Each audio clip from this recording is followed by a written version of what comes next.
Cristo é a joia de inestimável valor que toda alma sincera e sedenta da verdade ambiciona possuir. Nos acheguemos aos pés de Jesus, ouçamos de sua palavra e aprendamos dele. Para milhões de pessoas, a morte é uma incógnita. Quando o homem morre, deixa de viver ou existe vida após a morte? Só a Bíblia Sagrada tem a resposta segura para esse mistério. O que é morte para você? A morte? A morte eu acho que é o começo de uma outra vida em um outro plano. Ao criar o homem, Deus formou seu corpo do pó da terra. A forma humana estava perfeita, porém inanimada. Então Deus soprou naquela forma o fôlego da vida e o homem tornou-se um ser vivo, inteligente. O homem tornou-se alma vivente. Isto é o que lemos em Gênesis 2, versículo 7. Então formou o Senhor Deus ao homem do pó da terra e lhe soprou nas narinas o fôlego de vida e o homem passou a ser alma vivente. Alguém poderá perguntar-se: o que acontece quando o fôlego sai do homem? O que acontece depois da morte? Eu acredito que a vida depois da morte, a alma continua e pode vir em outro corpo. Cada um tem seu espaço merecido em um outro lugar, num outro plano. Lemos aqui: enquanto em mim estiver a minha vida e o sopro de Deus nos meus narizes, enquanto eu tiver vida, enquanto o sopro de Deus, a centelha vital de Deus estiver em mim, nunca os meus lábios falarão injustiça, nem a minha língua pronunciará engano. Por quê? Após a retirada do sopro de vida, o que acontece? No livro de Eclesiastes, no capítulo 12, verso 7, e agora eu vou ler como fala a Bíblia de Jerusalém, que é uma ótima tradução católica. Diz-nos nesse trecho: antes que o pó volte à terra de onde veio e o sopro volte a Deus que o concedeu. A vida que temos aqui na terra é uma concessão divina. E após a segunda vinda de Cristo, a imortalidade será também uma concessão divina. Ao morrer o homem, o fôlego da vida, ou espírito, o princípio de vida que Deus dá ao homem e aos animais, volta ao grande autor da vida. Tendo vindo de Deus, a ele pertence. É como se tomássemos uma lâmpada ligada por fios elétricos à fonte de energia. Enquanto os polos estão ligados, temos luz. Ao desligarmos o fio que conduz a eletricidade, a luz se apaga e a lâmpada como que morre. Assim também, por ocasião da morte, o fôlego, o espírito sai e a pessoa não mais existe como ser vivo, consciente e pensante. Então, a imortalidade pertence somente a Deus e é conferida aos seus servos. Quem tem o Filho tem a vida, diz o apóstolo João. A vida eterna é conferida por Deus, mas ninguém é imortal naturalmente. É um dom recebido de Deus. Você acha que é possível manter contato com os mortos? Talvez, acho que sim. Como seria esse contato? Através de sonhos, ou eles poderiam aparecer, não sei. Eu acho que é. Apesar de eu achar que isso não é válido, porém é possível sim. Jesus ensinou que os mortos dormem. A respeito de Lázaro, que havia morrido, lemos: isso dizia e depois lhes acrescentou: nosso amigo Lázaro adormeceu, mas vou para despertá-lo. São João 11, versículo 11. A ordem de Cristo ao ressuscitar Lázaro foi simplesmente: vem para fora, indicando que seu amigo não se achava noutro lugar que não a sepultura, onde dormia o sono da morte. Quando Jesus ressuscita Lázaro com o poder divino que havia nele, aqui ele exerce o poder da divindade, ressuscita a Lázaro, aquele que estava morto. Não teria cabimento Jesus pedir para Lázaro vir do céu, porque por certo, pela vida que Lázaro vivia, o testemunho que as Escrituras dão dele, ele estaria no céu, segundo a crença de muitos, mas ele estava, isto sim, na sepultura. Teria sido um absurdo, pensemos bem, Lázaro no céu, na presença de Deus, e ser trazido de volta à terra, onde há miséria, perseguições, tristezas e desespero, e morte inclusive. O próprio Senhor Jesus, ao morrer, foi levado para a sepultura. lugar de repouso dos que morrem. Um pouco depois de ressuscitar, Jesus declarou que não havia ainda subido ao céu, pois disse a Maria Madalena: ainda não subi para meu Pai. Ora, se Cristo não subira ainda, é porque ficara na tumba.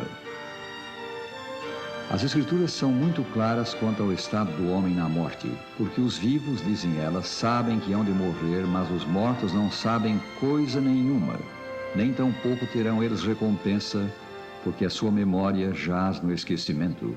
Eclesiastes 9, versículo 5. Devem os filhos de Deus consultarem com os mortos? Levítico 19, 31 diz que isto é abominação a Deus. Por que os filhos de Deus têm que consultar com os mortos? Se o morto nada sabe. Mas pastor, você pode dizer, eu sei de um amigo que foi a uma reunião espírita e chamaram os espíritos e ele falou com o espírito de seu pai. Ah, não. Querido, espera um pouco. Não existe espírito de teu pai. Mas pastor, eu sei, ele falou com o espírito. Ah, falou com um espírito, mas não com o espírito do pai. Porque quando o pai morreu, o corpo foi para a terra e o sopro voltou para Deus. Ele falou com o espírito, sim, mas é espírito demoníaco. Sabe por quê? Porque quando Lúcifer saiu do céu, ele arrastou com ele uma terceira parte dos anjos. E onde estão esses anjos? Esses anjos hoje são espíritos enganadores que vão enganando a todo mundo. E sabe por que o diabo quer que você pense que quando o homem morre, seu espírito anda vagueando? Porque então, se quando você morre, teu espírito sai, se reencarna e vai evoluindo, então para que salvação? Para que preocupar-se por viver nesta vida uma vida de comunhão com Cristo? Se você vai ter outras oportunidades nas outras vidas, está vendo? Então, com essa teoria de que quando o homem morre, seu espírito vai saindo, a cruz de Cristo acabou, o sangue de Cristo não vale nada, a salvação de Cristo não vale nada. O Santo Livro é taxativo, os mortos nada sabem. Eles dormem nos túmulos, tanto os bons como os maus. A morte é o oposto da vida. É o retorno do homem ao que era antes que Deus lhe soprasse o fôlego da vida.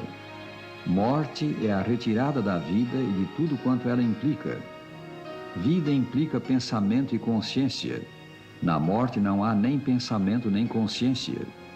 Vida sugere atividade. Na morte a atividade cessa. Na morte é cortada toda a relação com a vida. Quando acordarão os mortos? É consolador saber que os mortos ressuscitarão. Deus chamará os mortos à vida novamente. Os nossos queridos que a morte levou não dormirão para sempre. Deus ressuscitará os justos mortos. Porquanto o Senhor mesmo, dada a sua palavra de ordem, ouvida a voz do arcanjo e ressoada a trombeta de Deus, descerá dos céus e os mortos em Cristo ressuscitarão primeiro. 1 Tessalonicenses 4,16. Sim, os justos mortos ressuscitarão na segunda vinda de Cristo. Para o cristão, o cemitério não é o jazigo perpétuo. É, conforme a origem da palavra, um dormitório. No grego, cemitério quer dizer dormitório. Nele, os que dormem têm um momento de silêncio e escuridão, mas haverá para eles um despertar. Haverá para os mortos e para todos os homens dois destinos. A Escritura diz: não vos maravilheis disto, porque vem a hora em que todos os que se acham nos túmulos ouvirão a sua voz e sairão. Os que tiverem feito o bem para a ressurreição da vida, e os que tiverem praticado o mal para a ressurreição do juízo. São João 5, 28 e 29. No dia da ressurreição, Cristo enviará os seus anjos para que tomem as criancinhas e as levem aos braços de suas mães. Os anjos de Deus serão os primeiros a saudar os justos ressurrectos. Quanto aos ímpios, os pecadores que não se arrependeram, eles serão destruídos pelo fogo. A expressão fogo eterno na Bíblia, ela não quer dizer um fogo que nunca se apaga e que fica queimando eternamente. No original hebraico, a palavra eterno, fogo eterno, quer dizer um fogo que não se apaga até ter completado a sua obra de destruição. O fogo só existe quando existe combustível e para que ele possa estar queimando. Quando tudo se transforma em cinza, o fogo naturalmente se apaga. E é por isso que em Malaquias diz que os ímpios se transformarão em cinzas. O livro de Salmos diz que serão levados pelo vento e não haverá mais vestígio nenhum deles. O apóstolo Pedro deixa isso bem claro no seu livro, ao dizer que Sodoma e Gomorra são exemplos do fogo eterno, de como o fogo eterno vai destruir. Ora, o fogo que caiu sobre Sodoma e Gomorra destruiu totalmente, não ficou nenhum vestígio delas. Ele não continua queimando até hoje lá na região de Israel, na Palestina. Mas a sua destruição foi total. Portanto, o fogo eterno na Bíblia é aquele que traz uma destruição total e eterna, sem deixar vestígio nenhum, segundo aquilo que está escrito nas Escrituras. Os que aceitaram Cristo como seu Salvador herdarão a terra renovada, onde não haverá mais morte. Só no Senhor Jesus Cristo há vida. Ele mesmo disse: eu sou a ressurreição e a vida. Quem crê em mim, ainda que morra, viverá. São João 11, 25. Durante o seu ministério na terra, Jesus demonstrou em mais de uma oportunidade que ele é a ressurreição e a vida.